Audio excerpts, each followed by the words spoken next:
Welcome back. So, which task was harder? Which one was easier? And why?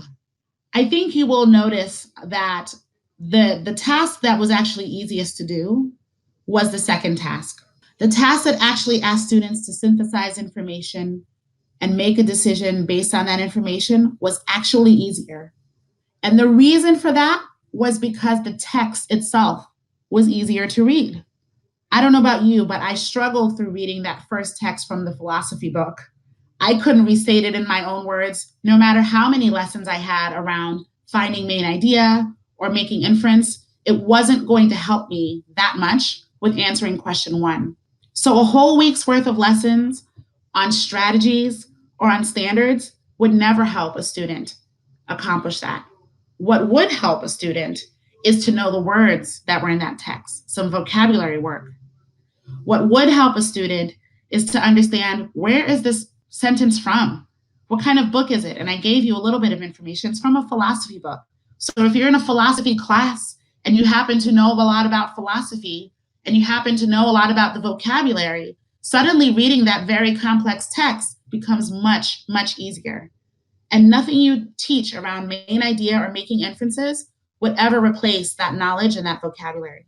So the point here in this exercise is skill and strategy instruction will help students, but what will always help students most is having the necessary vocabulary and background knowledge they need to handle the complex texts they will face in their college and careers. And the opportunity is there for us as instructors to take every chance we have to build vocabulary and build world knowledge in our students through instruction, because it's going to be the thing that makes the biggest difference in their reading ability now as adults. So if critical thinking and strategy and standards instruction is not the cause or the solution, let's explore some more. What are other causes? What are other opportunities? We talked very much about vocabulary. We talked a lot already about knowledge. And there's one other cause to this reading gap that we are not going to be able to have a lot of time to talk about today. But I'm sure many of you know it and experience it when you see readers and writers in your classroom. And that is fluency.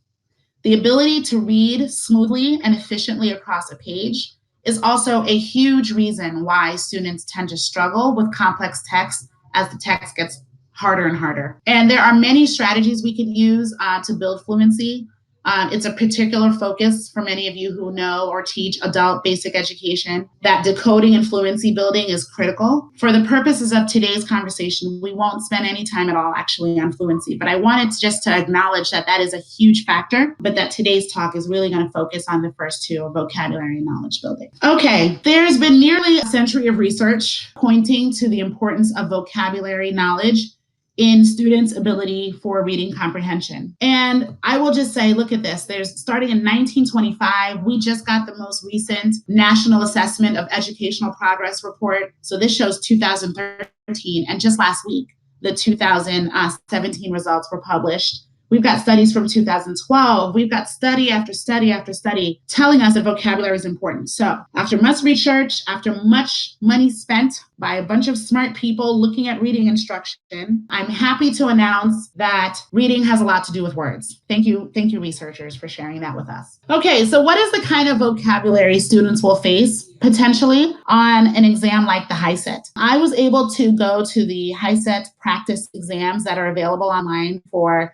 instructors and students to learn from. And I pulled out some words that came out of the very first passage on the practice HiSET exam. I literally just clicked the first passage, I read it, and these are the types of words that were embedded in that passage, the first one on the exam. Take a look at this list and think to yourselves, how many of my students actually know what these words mean? How many of my students are reading material that have these words in them? Or if not these words, words like this. These words represent what we call tier 2 vocabulary or academic vocabulary. These are words that come up in complex texts across all disciplines. You could be reading a newspaper, you could be reading a textbook, you could be reading a policy or a procedure at your job. And these are the kinds of words that will come up typically in that kind of instruction. Equally now, there's a lot of research a whole lot of research on the importance of knowledge as well, right? Vocabulary and knowledge go hand in hand. Words represent concepts, and concepts are the knowledge and is the knowledge that we have about our world and about everything around us. So there's a similar history of research that goes along with the vocabulary research that says not just vocabulary words matter, but also knowledge of different topics helps students read better. The more you know, the more you grow, right? And so let's take another look at the HiSET, same passage, and look at same practice test, but we're going to look at some of the topics that are represented by the passages on the HiSET. And here's just a quick, you can take a look and scan. You'll notice a whole range of topics. And this was, like I said, just this was maybe 3 or 4 passages from the HiSET where these things, these ideas are mentioned in the text students are reading. The law of contraries, I actually had to Google that. I had no idea what that was about. There was a passage or a mention of a bird, the robin, and a whole bunch of things about the anatomy of a robin and what they do in nature. A whole bunch of stuff here on the music industry.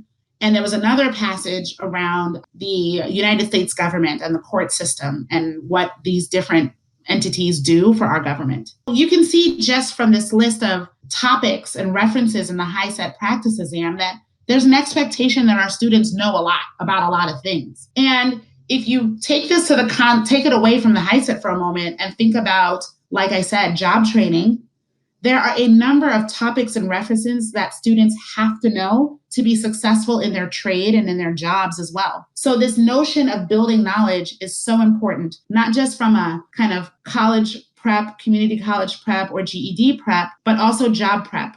The knowledge you need is the knowledge you have to do your job. There's opportunities even in apprenticeships and trade programs to use literacy to build the necessary knowledge for good job performance as well.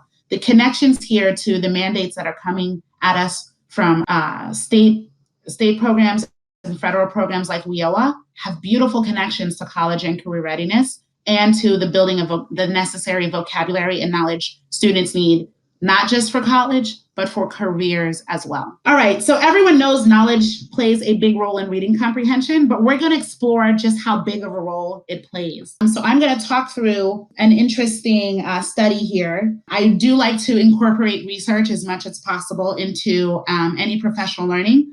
We're all professionals, we're educators, and I think the more we understand the actual research behind some of the moves we make in our classrooms instinctually, just because we know it's good for students, it's nice to know that there's good, sound educational research to back up those ideas as well. This is probably one of my favorite studies. It's called the baseball study. The study was done years ago, and basically students were categorized in 4 categories for this study. They compared the reading comprehension of 4 different types of students. First, they took students who have demonstrated a high reading ability. They were normally high flyers in their classroom. They did good on reading tests and never seemed to have any real reading struggle. And they happened to also be students who knew a lot about baseball. So they asked them some questions and just got some basic knowledge about, okay, the student seems to know a lot about the sport.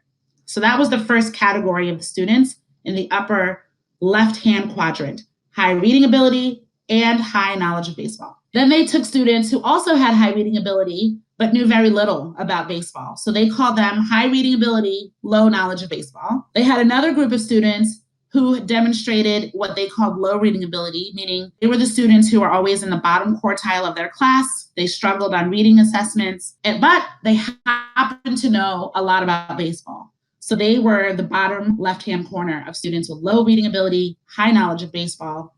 And the last group, naturally, then, are the students who were struggling readers and also did not know a lot about baseball. What they did was they gave all of these students a reading passage about baseball. They asked students to recall information from the passage. They had to answer some basic comprehension questions. They gave students access to those little figurines that you saw on the previous slide and asked them to reenact certain parts of the text that they were reading. And after all of that, they charted the results of how each of these groups of students did on this baseball test. I'm going to ask you now to pause the video and just take 5 minutes to go to the discussion board again. And I want you to tell me what your prediction is for which students did the best and rank them number 1, which students did second best and rank them number 2, which students did third best, and which students struggle the most with this test and rank them number 4. So you're going to say number 1 and either say it's the high reading, high knowledge kids or the high reading, low knowledge kids, or whichever you choose. Just take 5 minutes, go to the discussion board and give me your predictions, and then I'll come back and reveal the results of the assessment.